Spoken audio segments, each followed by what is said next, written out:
Trader Cobb Crypto Podcast.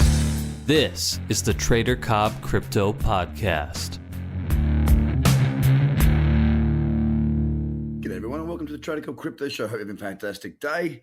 It's been a bit of a lay day here in the wonderful city of New York. Bit of bad weather. It's been it's been a pretty full-on week. I got to be honest, I'm actually really looking forward to getting on the plane tomorrow and going back to what seems like now very sleepy Sydney. It's certainly been an eye-opening experience coming here and meeting all the projects, speaking to so many people. I attended an event last night with a number of people in crypto, some of which were my guests on the show. So it was good to speak to a lot of people outside of the whole everyone's pitching everybody. And as a matter of fact, with the show, with the podcast, a lot of people sort of open up a little bit more because they're not pitching. Yes, of course, we're talking about a project or we're talking about something in the space. But when I went running around Consensus yesterday, the actual main event, it was madness. It was just absolutely full on. Just people running around everywhere, pitching. And I am sure that is why last night there were a lot of people letting their hair down. Now, today I interviewed a wonderful woman in the community.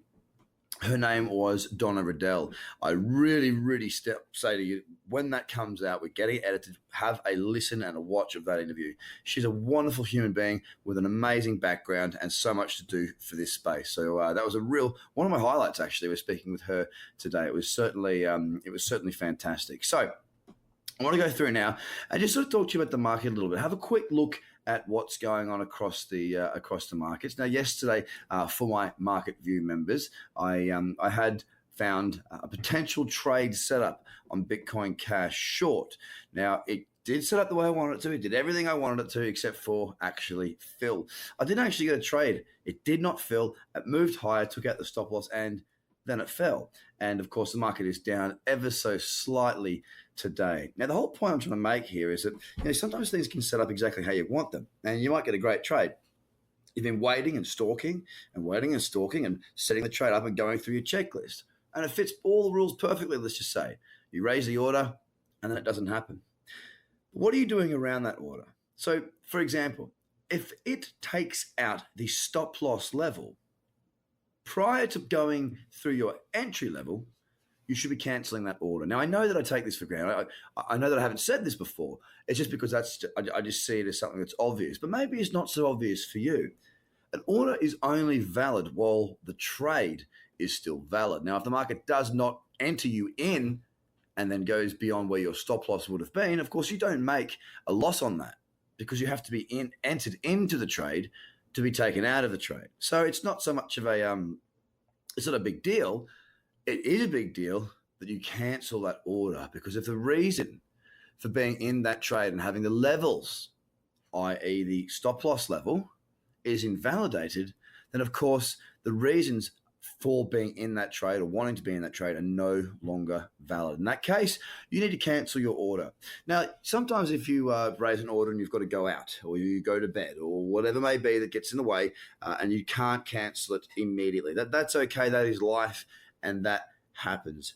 You might get filled in a trade you don't want to be in. Let's just say that happens. You raise an order, it fills you, you come back from going for a surf or whatever it is that you're doing with your time, and you're in the trade and you go, oh, geez, actually, it took out the stop level before it filled me. What should you do? Now, many of you will think that the answer would be based around whether it's in profit or not. And it's not about that at all.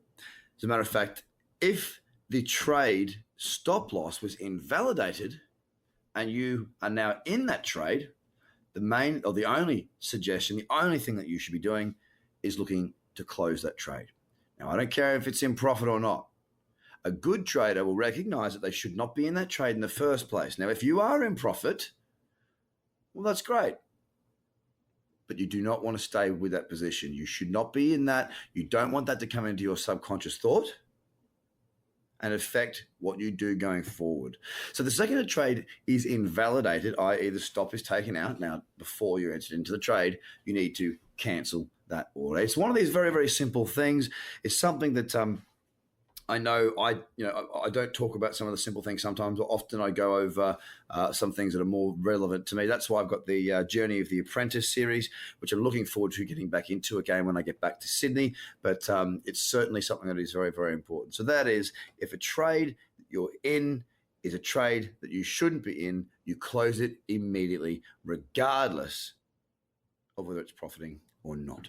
Guys, a very simple little lesson there today. The markets are, as I said, slightly down today. When I say slightly, we're talking about crypto here, so a couple of percent is really nothing. They are starting to look more bearish. Bitcoin, in particular, is starting to look a little bit more bearish, but we'll have to wait and see if we can hold that $8,000 level. Guys, keep an eye on the show. Keep an eye on everything Trader Cobb and crypto related at www.tradercobb.com. I hope you have a fantastic day. And I can't wait to be speaking to you guys all again in sleepy Sydney. Have a great day. Bye for now. The Trader Cobb Crypto Podcast. Check out tradercobb.com because experience matters.